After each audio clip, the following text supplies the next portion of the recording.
It was not like there was this sense of I'm gonna be a rock star and everything's gonna be great. That wasn't the path. We were underground. We were, the scum on society's shoes, so nobody gave a fuck about us. I find it somewhat shocking that punk rock is mainstream now. I love it. I think it's great, but it's kinda weird. Welcome to The Creative Asylum, a weekly podcast that digs deep into the minds of visionary creators of all stripes. Musicians, actors, filmmakers, writers, artists, cartoonists, and cultural disruptors. Here, we'll discuss perspectives of living life on your own terms. Life lessons that keep us grounded, insane, and sometimes pull us back from the edge.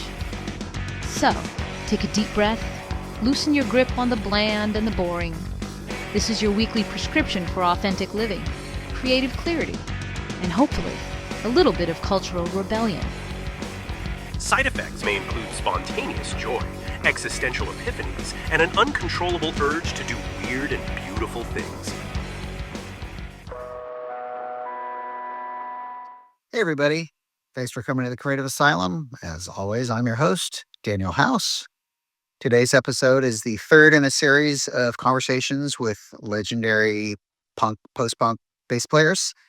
This one is with Kira Roessler, one-time bass player for the band Black Flag, but she's done so much more musically.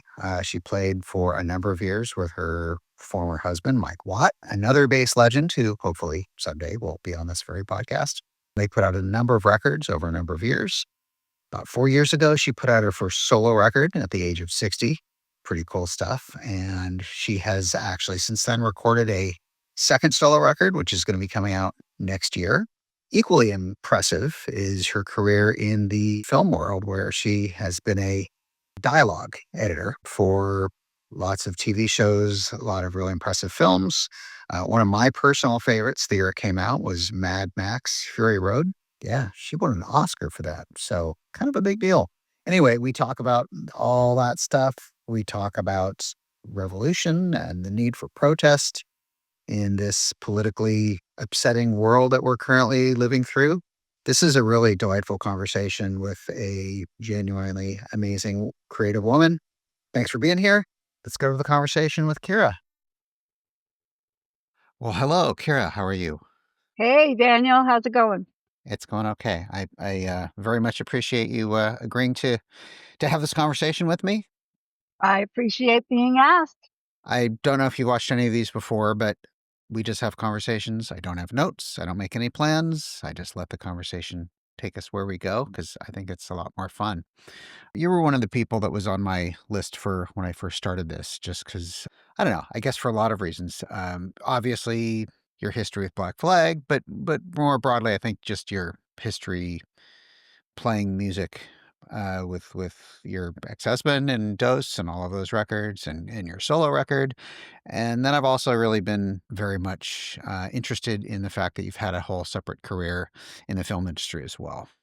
It's actually three. I have a third one as well. I was a computer programmer before I was a sound editor. Right. So what you're actually a programmer specifically. What language were you primarily writing code in? Well, when I went to school, that for some reason at UCLA they were doing Pascal, which Yep. I never used again. And then when I worked at Yale University right out of school, and there was this fourth generation language called Focus, which they were using on PCs on just like standalone little systems. And then when I came back to Los Angeles, I started working again in Focus, but more on a mainframe situation. So I've never heard of Focus before. no, well, it's one of these. They started developing these languages that had some sort of building blocks kind of Hmm. methodologies where you didn't have to write all the code because you used building Right. blocks of code. And that started these sort of fourth and fifth generation languages, which in business they used for a while. I don't know what they're doing. Is that similar to like accessing libraries, like in JavaScript or things like It's that. like widgets, it really, like, Yeah. widgets for pull down menus, widgets Uh-huh, for, uh-huh. selection boxes, so that you're reusing the same code as opposed to Right. rewriting it over and over and over again. You're accessing something that already exists, basically. Yeah. Or building sub-blocks and then using them multiple Right. times in terms of presentation. I got into Yeah. mostly database design because that seemed to be something that people struggled with. So I lent myself into that where we were building sort of the underlying database to store whatever information for the business I was working for. And I worked for several corporations before I finally just got out of the corporate rat race Uh-huh. and got into sound Right, right, right. for movies. And then the music part has sort of been a continuum through all of that in I addition. started piano when I was 6 years old. I played till I was 11. I started bass when I was 14 Uh-huh. and have played ever since. That's cool. Correct me if you disagree, but when I think of like hardcore, not the scene so much as sort of the bands, it seems like there aren't that many women playing in the hardcore world. Maybe more broadly in the punk scene, but Yeah, you have to realize that hardcore wasn't even a word that we used right. really, so that there was the punk scene, as you said, in Hollywood, there were a lot of girls involved. Uh-huh. When I Uh-huh. first started playing in bands, there were girl bass players. Even before that, like Susie Quattro, Right, the right, right. Runaways, were early. So there was it felt like there was an acceptance of women in the punk scene, and it felt like I was in the punk scene still when I joined Black Flag. So Uh-huh. so to me, it didn't really seem that way. They had seen me in other bands, play, so it didn't seem like there was some line I crossed over Right. into a hardcore scene. But as you say, I think what I felt happened was as more people started getting involved in the LA scene, um, it was almost misinterpreted. Like it started as pogoing and then it turned into slamming, right? So Right. it sort of turned into something that I think appealed more to guys. And so as the scene got bigger, the skew did skew more male, so that from an outside perspective, it could seem like, oh, there's more bands with men in them. Because as the scene grew and it was this sort of rough and tumble thing in the audience, even, it did skew more male at that point. Sure. Black Flag also just to me seems so masculine in terms of the music. And also you think Yeah, of like, I yeah, don't know, I think of I see Henry and Henry's like this, yeah. very masculine dude. But they were my favorite band, when I joined, and there were other bands that were playing, fast and hard, and they were considered punk, and that was part of it wasn't all that way, but there were Right. certain, a set of bands that were that way. So it felt like it was just joining a band that was doing punk rock at the How did time. it feel joining your favorite band? Incredible. And I ask because when I was young in Seattle, my favorite band, their bass player and one of their guitar players, who was Duff McKagan, left at the end of '83, and I actually had the chance to try out for them as a bass player, and for a year became their bass player. And I Cool. was like, I it's same thing, that's why I asked, just because like, I got to be a member of my favorite band. How cool is that? Yeah. How great is that? Yeah, I mean, I was considering getting a tattoo before I joined the band, so then, like, it's Uh-huh. like, "Okay, I'm getting a tattoo for sure now." Yeah, I thought I knew what I was getting into, I knew about the touring, I knew about the sort of mindset, and it suited me. Like, I take things seriously when I get involved in them, so the practicing a lot and the touring and the sort of intense focus that they, seem to have suited me. I'm that way, in life anyway, very sort of driven and motivated and, practice a lot, and so it felt pretty natural to join a band that was that way, not so much a party band doing Uh-huh. it for fun, but rather taking it seriously, as something we're trying to build something with. You strike me as somebody who is just also to some degree wired that way. You seem very focused and diligent. Yes, highly motivated, self-motivated. I mean, you were pretty young living with your brother as teenagers without your parents around and stayed on that course of finishing high school and doing well in high school and then going to college. And even though you're in this popular, pretty big South Bay punk rock band, doing college and like seeing all of that through, Yeah, I mean, look, nobody thought we were gonna get rich right? doing that, right? So there was sort of this idea in my head that I couldn't risk. I was motivated and I couldn't risk going hungry, which Sure. seems very likely if I was in a punk rock band. And my brother, who was older than I, sort of set the tone for that because he quit school and went on tour and sort of focused on music and was going through a lot of hard times because of that. Being in a popular band doesn't mean you're making money. Oh, absolutely not. Right. Being in a band, period, right? Yeah, Popular right, or otherwise. But I mean, right. most people in their teens and 20s aren't like focused. Like, I think of all the people I know or knew that were playing in rock bands, punk or otherwise, whatever, who really never had that kind of drive or purpose or focus. They're just like, I'm having fun, and weren't really thinking about what options they might have in the future. And sort of, I mean, I think it's an admirable trait. Look, it And may have been because I wasn't my parents weren't involved. I felt like I needed to make sure mhm, that things didn't spin out of control. It seemed like a lot of the people in the scene were spinning out of control or just struggling. right, It was not like there was this sense of, "I'm gonna be a rock star and everything's gonna be great," that wasn't the mhm. path. We were underground, we were, the scum on society's shoes, so nobody gave a fuck about us. I find it somewhat shocking that punk rock is mainstream now.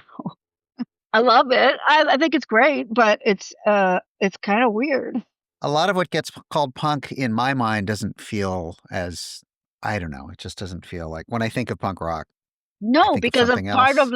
part of what it was underground and Right, contrary, so when it becomes right. mainstream, it's very strange, yeah. It is strange, especially if you hear it in the grocery store or Yeah, see a this or see a cover of listen to and a like cover of this, some band. I mean, I looked at this email I got from this, like, sort of promoter thing, and, like, the bands that are playing are the same bands as then, it's like, they're still the same bands, it's Right. crazy, they're, like, 70 years old now, it's Well, crazy. maybe because they never had a plan B, and so suddenly they realize it's the only thing they're qualified to do anymore. Well, sure, but also because it's now more mainstream, there is, money to be made, and I don't begrudge them at all for finally getting their due in a No, way, it's great. I it's just I great. can't imagine I can't imagine touring at, I mean, you and I are almost exactly the same age, I think, and the thought of being on the road in a band is Yeah. just, it's like, Hey, it no. was exhausting in my 20s, Yes, yes. but, for me, there's another aspect, which is I don't want to keep doing the same thing I was doing then, whatever I'm gonna do with my bass guitar, it's gonna be something new, Well, I it's think not I think Dose just as the next thing that you did is a perfect right. example, you know? Right, and then, I've moved on and did a solo record and I have another one planned. Okay, well, let's talk about the solo record because I think it's a really beautiful record. Thank you. I really, as a bass player, so I have this whole idea that maybe will happen and maybe won't, but my idea is that I want to do 2 records myself before I'm 70. One of them is just music, working with friends of mine, probably long distance with, multi-track at home. And the other one is I have this idea of doing a record that are all basically sort of like what you did with Mike and Dose. In that I want to have a series of tracks with me and different bass players because I've always had this idea of doing a 2, if not even 3 bass Yeah, band. that's Uh, cool. That because sounds there's really so much you fun. can do texturally and with layers Yeah. and, Well, my style is certainly my style is completely influenced by Dose and learning to Yeah. leave holes and make space and do interesting things rhythmically and not just focus on melody, but focus very, carefully on rhythm. I'm a big fan of music that leaves a lot of space and openness because I Yeah. think there's actually even a lot more power and sort of Yeah. emotional depth with that, Yeah. you The know? spaces tell a story just like the notes do. There was one song on your record, it's called "Avoiding," that just And brought me back. I don't even know if you were ever a fan of the band Tuxedo Moon. I've heard of them. They were originally a Bay Area band, and then they moved to Europe, and I think they might still be around in some form, but I'm not sure. They were in Belgium forever. But, yeah, that track reminded me a lot of early Tuxedo Moon. Again, that was coming out in, I don't even know, like 1980, I think, like forever ago. But it Yeah. was beautiful, and I'm like, "This sounds really familiar," in a way that brings me back to sort of one of my fonder music memories from when I was quite young and first really getting into playing myself. You waited quite a long time before you finally got around to doing your first solo record. I never really planned to do that. Look, I've been recording stuff and making music the whole time. It was my brother just finally said, he tends to tie a bow around things and Uh-huh. and make releases. And he was like, why don't you take some of all of this body of work that you have that nobody knows about and do something with it, or try to. And I guess he just hit me at the right time where I was like, okay, I'll try. So are these recordings that already existed or you recorded specifically for the record? It basically spans a 13-year Oh, period wow. of, Really?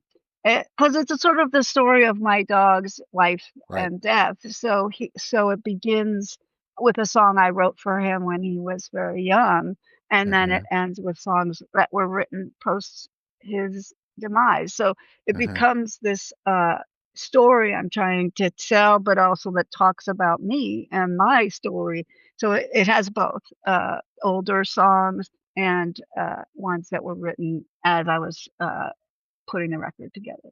I love that you have a record essentially devoted to your dog. I lost a very, very special dog myself, and her name in paw is tattooed above my heart. I have his ashes here. I have my boys that I've lost since then here.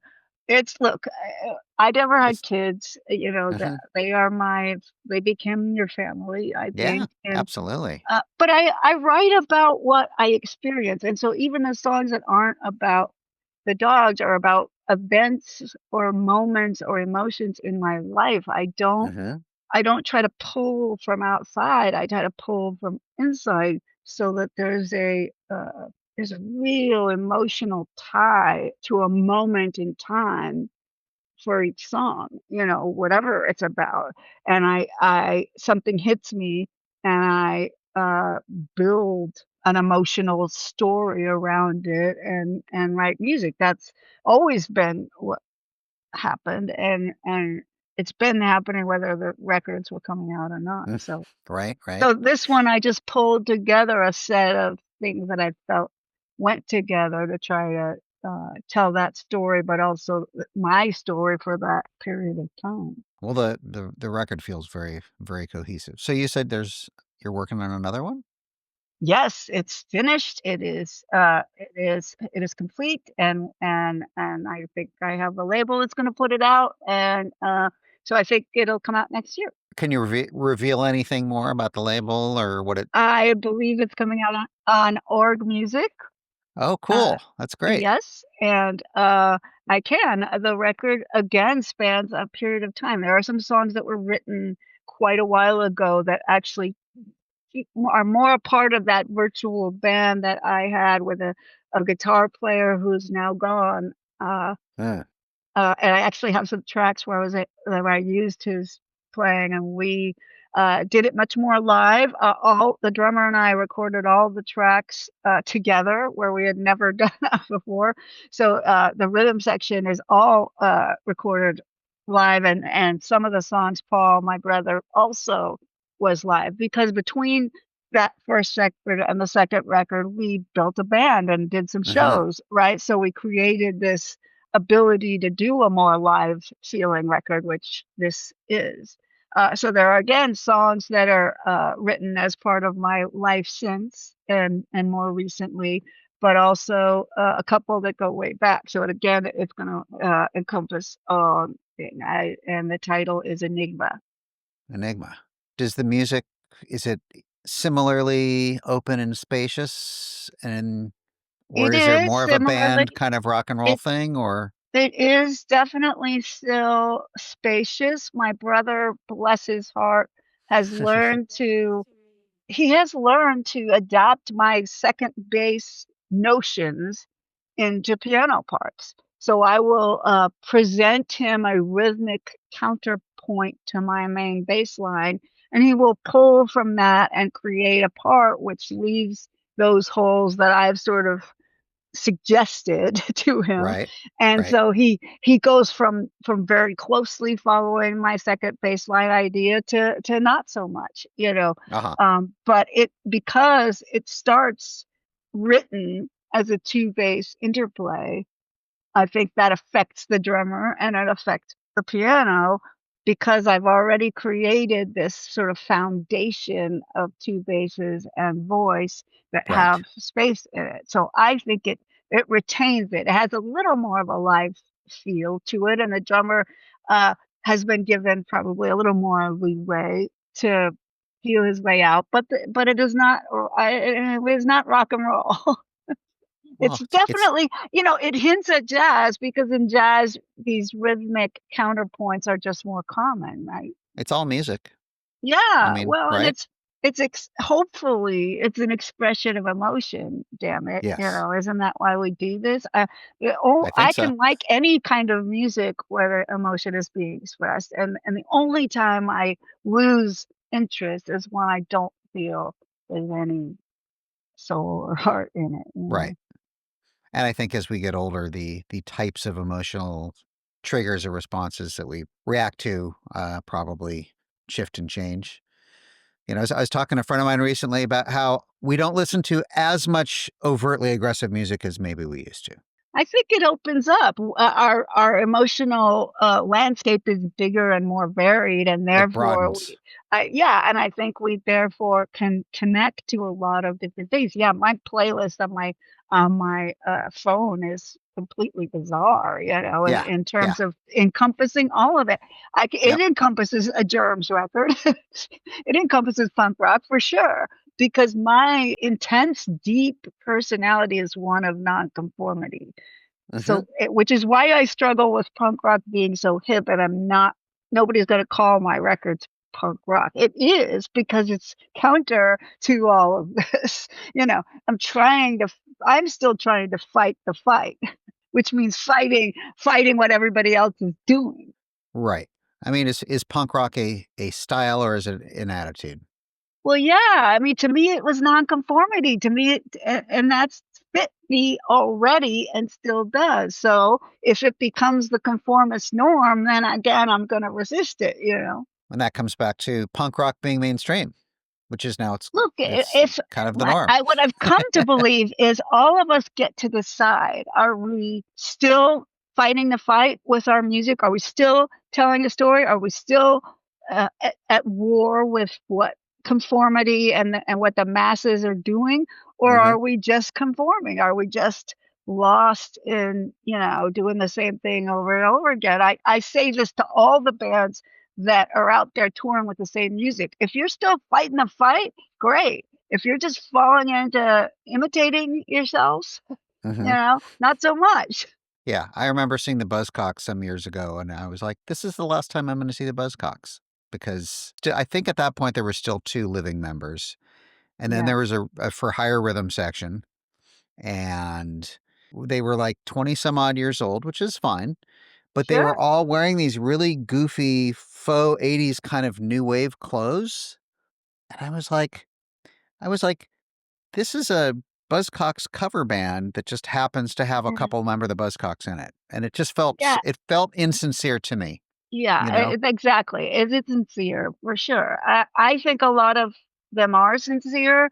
They still believe in what they're doing. Sure. The Rolling Stones kept putting out new music and new records, you know? So I Yeah. begrudge them not at all still doing their thing.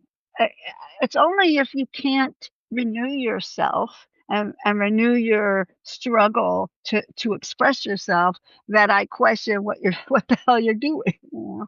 This is kind of a total tangent, I have no idea if you are politically inclined, but, I'm wondering what you think of what's going on in America these days with our political insanity.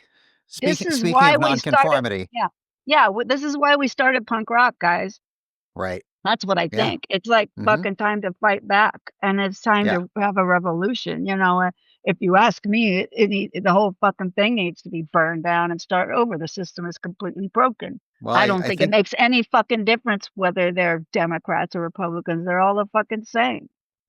Truthfully, my I don't political share that, sense. but I understand the It's all sentiment. driven by money and special interest groups, and I think the money should be completely taken out of the system, and as long as money drives the system, most of us will not be represented because most of us don't have money to back the special interest groups, That right? is true. So the That only is true. people that are getting a say are the ones could donate money to their special interest groups, Right. right? And So Citizens that's United that's not basically what the paved the system way. that's not how the system was built.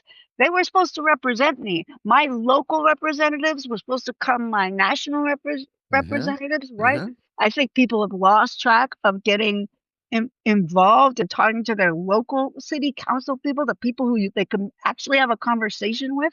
That's the relationships, the people who might represent us that maybe could become representatives, Yeah. right? Yeah. Represent us.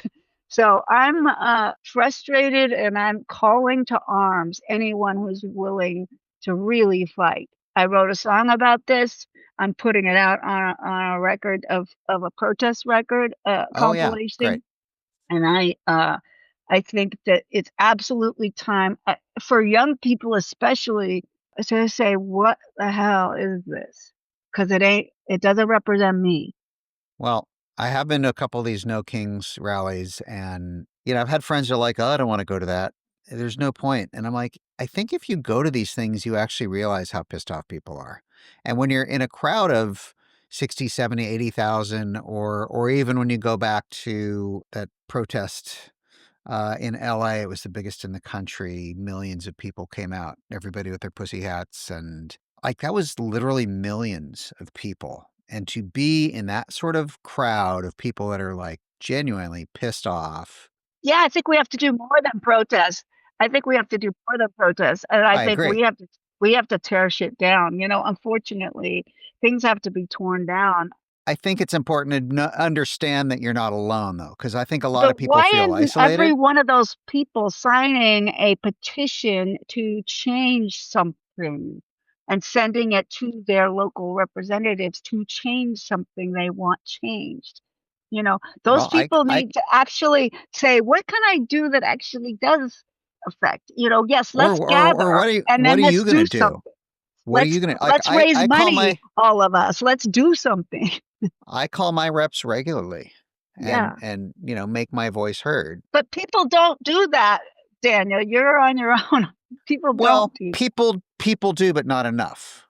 I was gonna say, I still have my grandma's old typewriter, that, right? and she never graduated high school, but I grew up with her writing letters to presidents, to senators, to congressmen, making her voice heard, and on occasion getting actual real responses actually written by these people. I mean, I agree with everything you say. It's really fucked up what's going on right now, and I think there is a relative level of complacency that is maddening. And I guess my point about going to these protests and being amongst tens of thousands of people, or in some cases millions, is for a lot of people, it helps to understand that actually there's way, way, way more of us than there are of them. And if we work together and protest together and say fuck you together, there's a much greater chance that we can, in fact, affect some change. And there is change. Zoran Mamdani becoming the mayor of New York is a huge deal. he's an example of the people We'll see. supporting a different set of We'll ideals. see. Yeah, we'll see. Our experience, though, is that we get the person we want, and then they completely cannot do anything. Our Uh-huh. experience is that their hands are tied when they get there. So our To a experience is degree. that the system is so broken that Yeah. the power and the money uh, is who's actually calling a shot, and not the mayors and the governors and the Yes. representatives. Who's really those are the people we have to tear down. Those are the people. That's the system that we have to break. If, like I said, get them all, get the 90,000 to sign a petition to have campaign finance reform, and let's do something real, or to raise money to fight ICE, or something, something you're Yeah. pissed off about. Like, do something about it. I mean, And I I think think you things are complacency. happening. I don't think it's black and white though. I think a lot It's of not people are doing things, and I think change is happening. Put it this way, if there wasn't as much pushback as there was against ICE, the situation with ICE would be that much worse.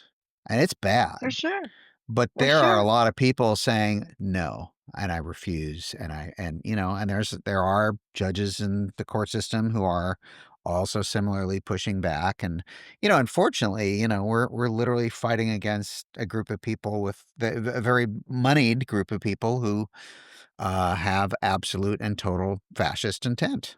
And the We've money and the never, power. Yeah. yeah, but we've never experienced it to this degree. I mean, No, it's but been bad, my but this point is is, worse. but we resisted before, and yeah, did we accomplish anything? We may have just affected fucking hairstyle. I don't know.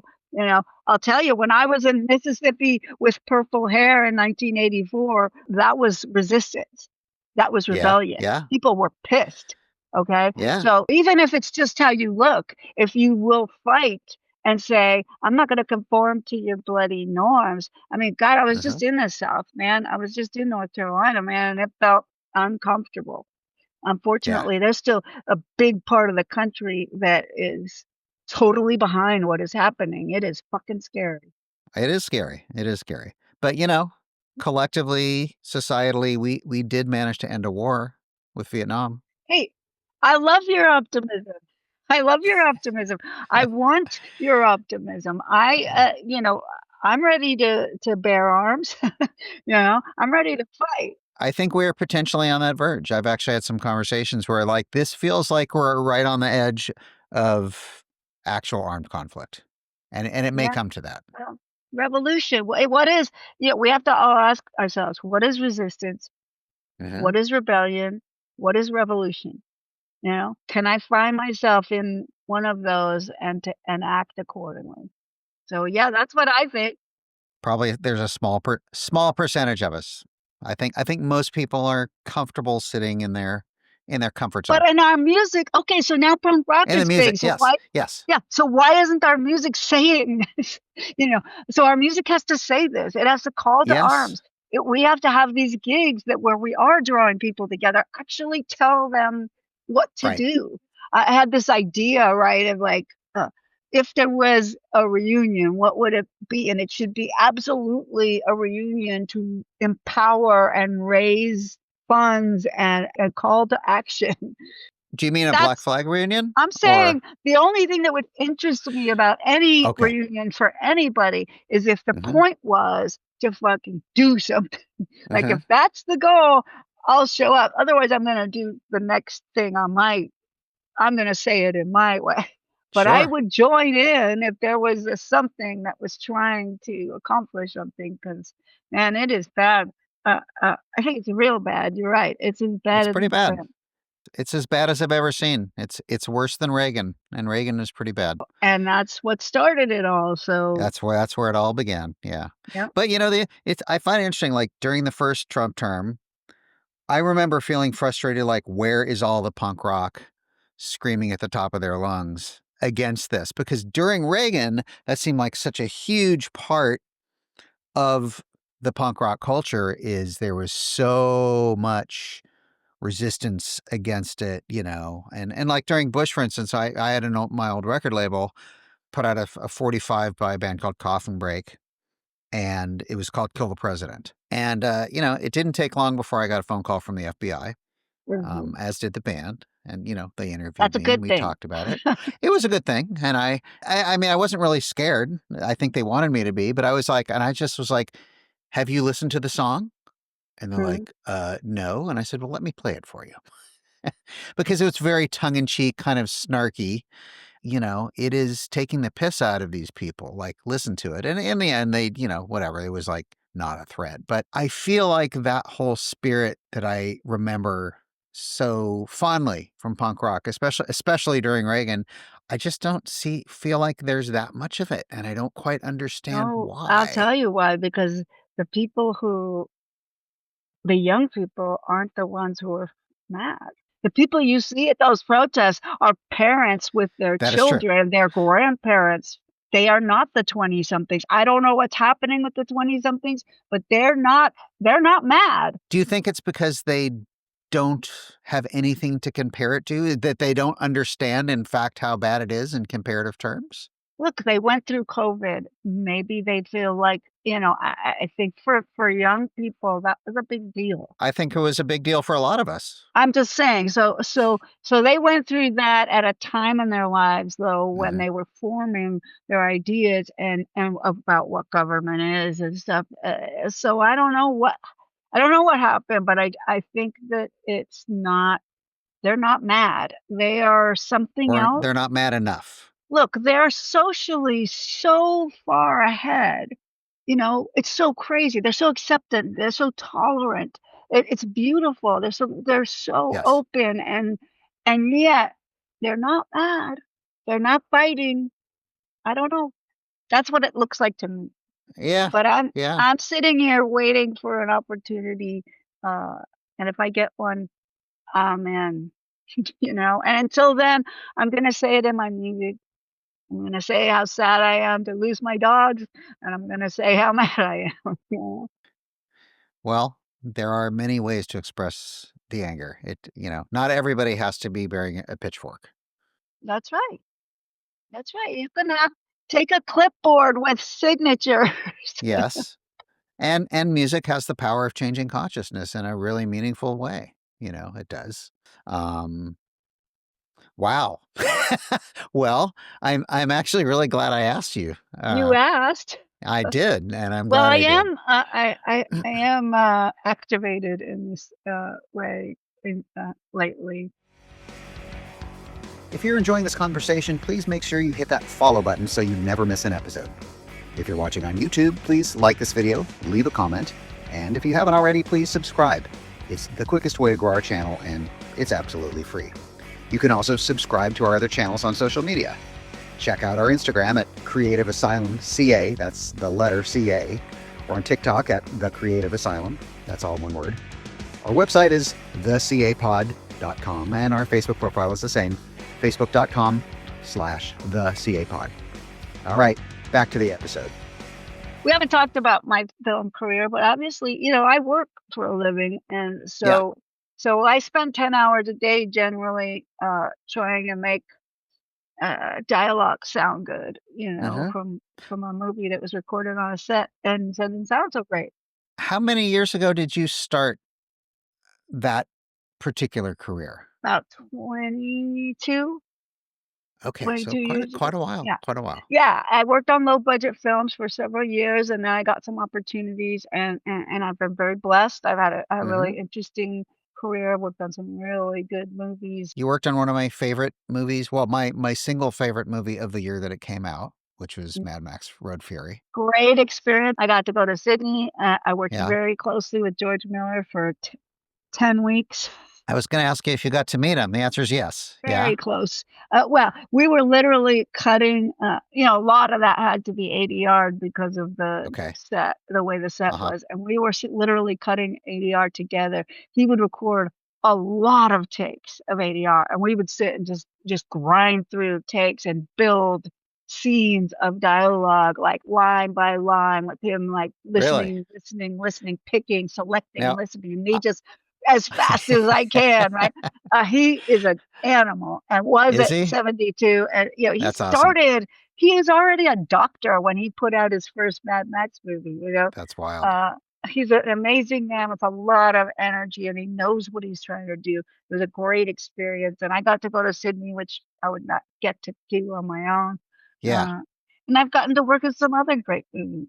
I know what ADR is because my wife used to work in post. Right. ADR is just when we have to replace the production dialogue recorded on the set because it's not usable, because the director wants to change something in the performance, because there's technical problems. So then we record it in the studio to in sync to picture, and Right. try to recreate the performances or change them depending on what the director wants in the studio with the picture up on the screen and a microphone in their face. It's a very difficult process for some actors because they're not in that same place that they were on the set, and so a lot of them really resist the ADR experience.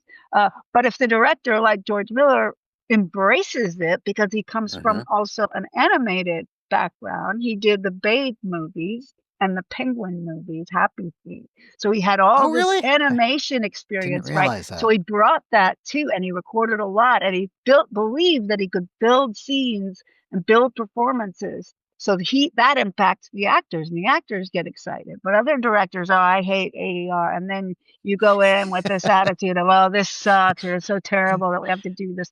It makes a big difference. But anyway, Sure, sure. look, my job is hopefully I try to salvage and make as much of it work. We have tools that are getting better and better to make production dialogue sound better and to sort of revive things with technical problems. And we'll do little tiny, like replace syllables and stuff and do very intricate work to try to create exactly what they selected from the production recordings.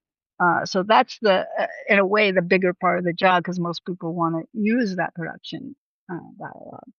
Do you love the work? I do love the work. It's kind of like a puzzle. It's not very creative. It's kinda like how many problems can I solve before the next. Right. It's not creative. They have already drawn what they want, and I'm just trying to make it sound good. And I kinda like that black and whiteness to it. I Mhm. don't have to figure out anything but how to make it sound good, which is enough. It's enough of a challenge. You're a problem solver in this Right, and it's situation. very detailed. I also record the background people, the group, what we call the group ADR. We bring Yep, in voice yep. actors to be those guys in the background and create the background voices. So it's basically everything.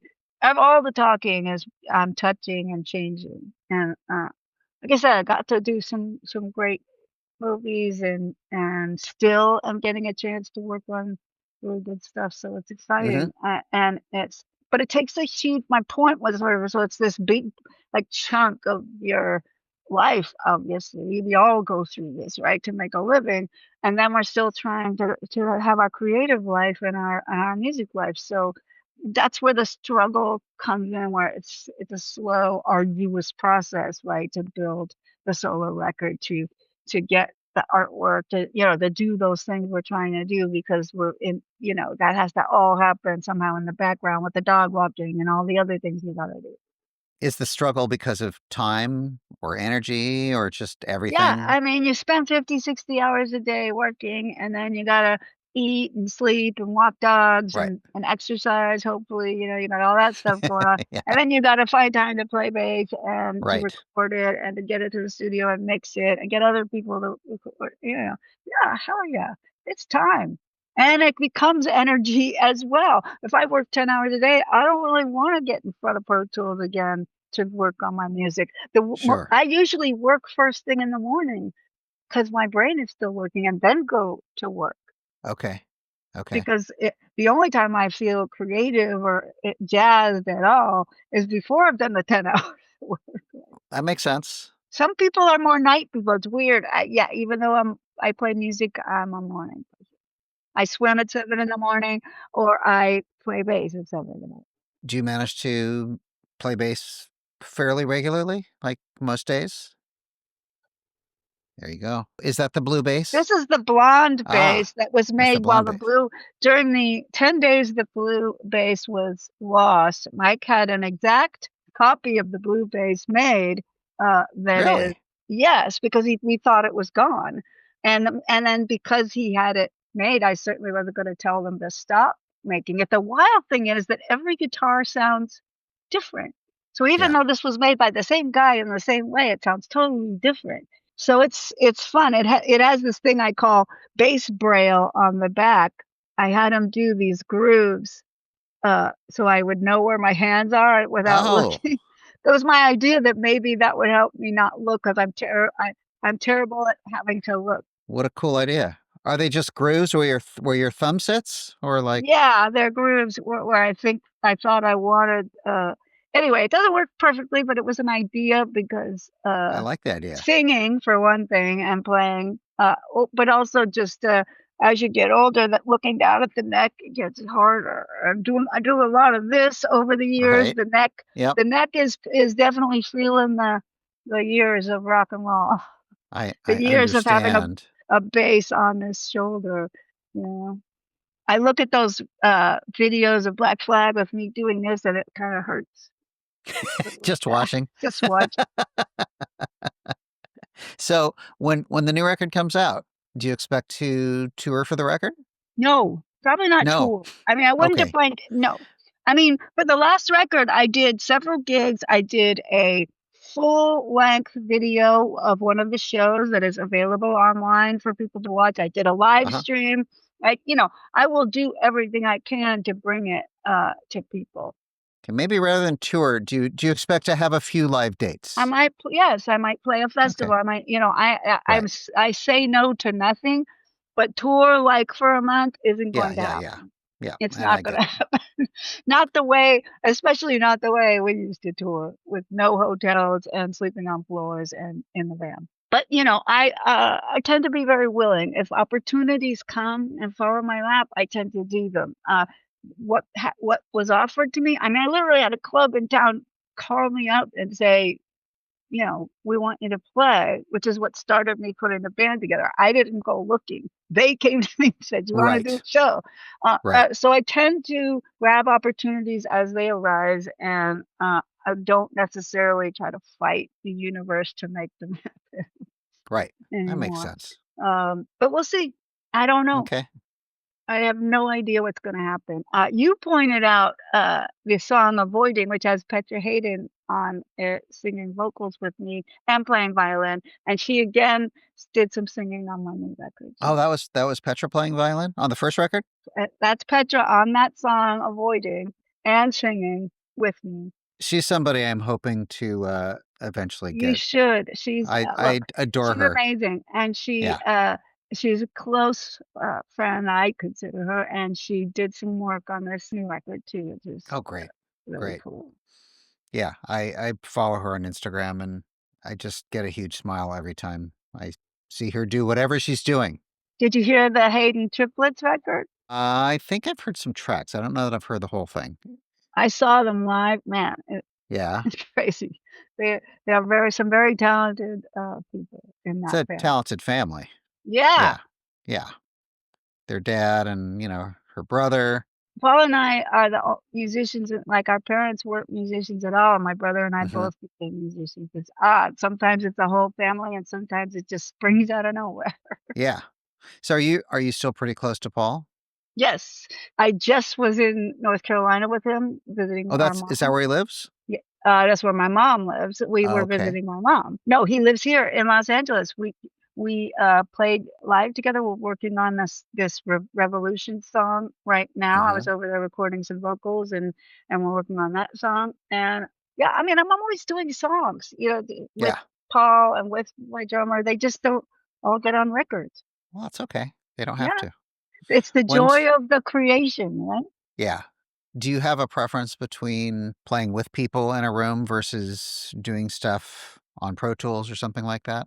I mean, I know they're completely different kinds of experiences. Well, I certainly prefer to write on my own. I'm not a big, like, improvisation, on the fly person. I definitely like to have the ideas documented and massaged in Pro Tools on my own, and formulate something that, I think is together enough that other people don't have to work too hard because they're working too, right? They got jobs too, right? So I try to bring it to them somewhat formed so that they can Uh-huh.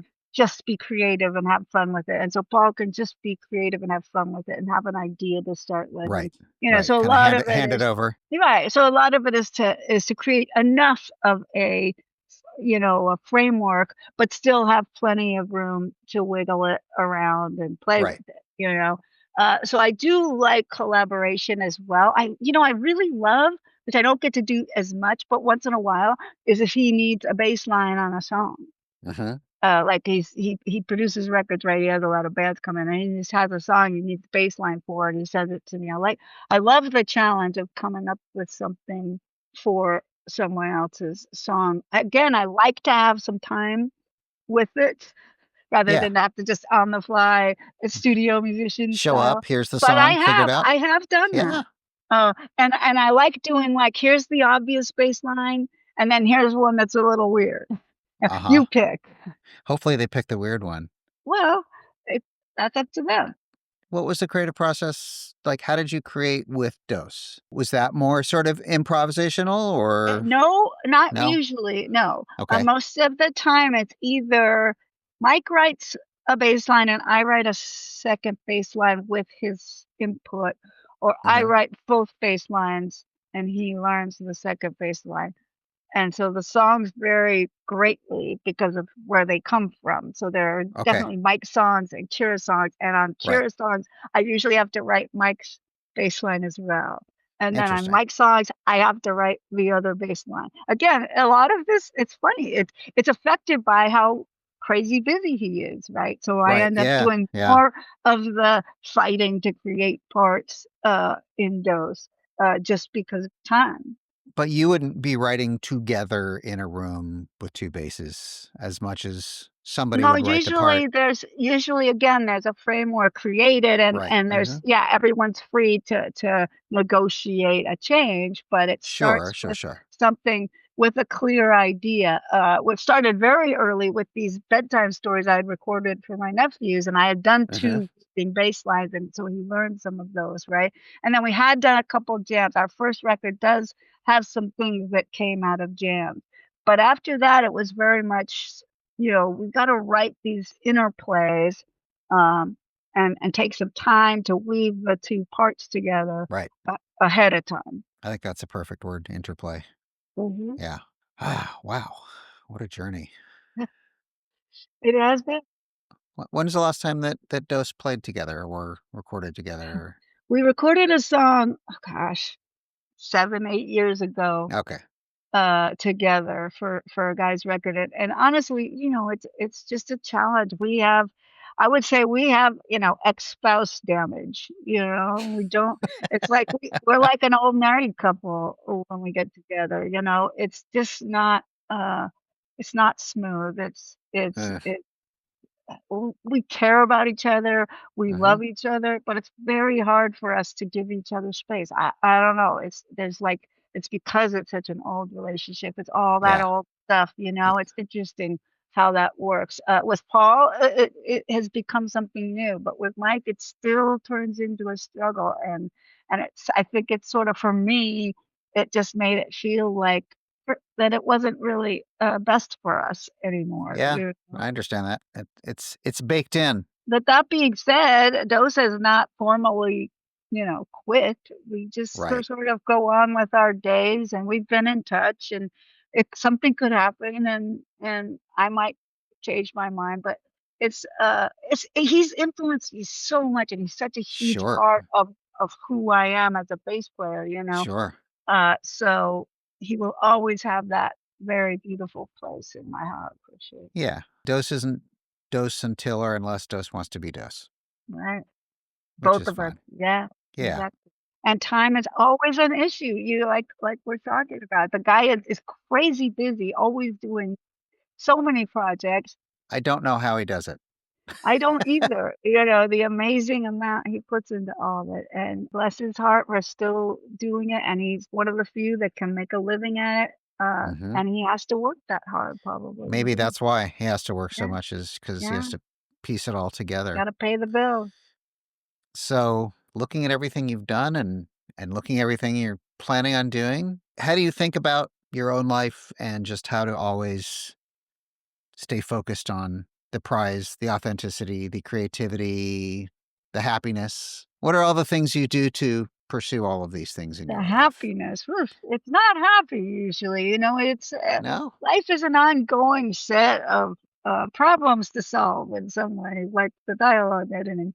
It's just what's the next thing, you've got all the stuff you wanna do, and then there's all the obstacles that could come at you, and and you're in this struggle with it. When I look at my whole life, it's kinda like what I was talking about with this idea of when the universe brings something to me, I grab hold but I try if I really find myself struggling against the universe, I stop a second and say, "Wait a minute, maybe this is just not meant to be," Mhm. And I really try to, a couple of times I've just stopped and said, I've taken these radical shifts, right, in my careers, in my way of making a living, in my music. I've taken these shifts, but they've been kinda set up for me, everything kind of falls into place, so I jump on them, and when I find myself struggling, I don't, and so looking forward, it's a lot the same when I look at, like, when am I gonna retire? Well, there's gonna be a moment when that's just gonna make sense. And when am I gonna, when's the next record finish? When's the everything is just gonna come at the pace that the universe offers it, or if it doesn't offer it, I won't fight it anymore, if it stops. So, so far, it continues to offer a lot, work-wise and in my personal life. I got a new puppy. I got, you keep being inspired to do something new, like rescue this puppy or write this song about revolution because someone. It's funny. I was thinking about this is like the kind of situation that people fought back on. And then this guy came to me and said, I'm doing this revolution record, this protest record. I'm like, yes, I'm going to write a song, and then the song came out of it. And that's kind of how it's always been. Things will present themselves and I will grab hold and then they will happen. And some things I think will happen won't. Thanks so much for listening to this episode of The Creative Asylum. A quick favor before you go. If you liked this conversation, please be sure to follow and subscribe wherever you get your podcasts. New episodes drop every Tuesday at 10. You can find us on Instagram and on YouTube at Creative Asylum CA. That's Creative Asylum and the letters CA. Our website is thecapod.com. And our Facebook is the same, facebook.com/thecapod. Until next week, when we'll have a new conversation with another creative disruptor, stay creative in life and at work.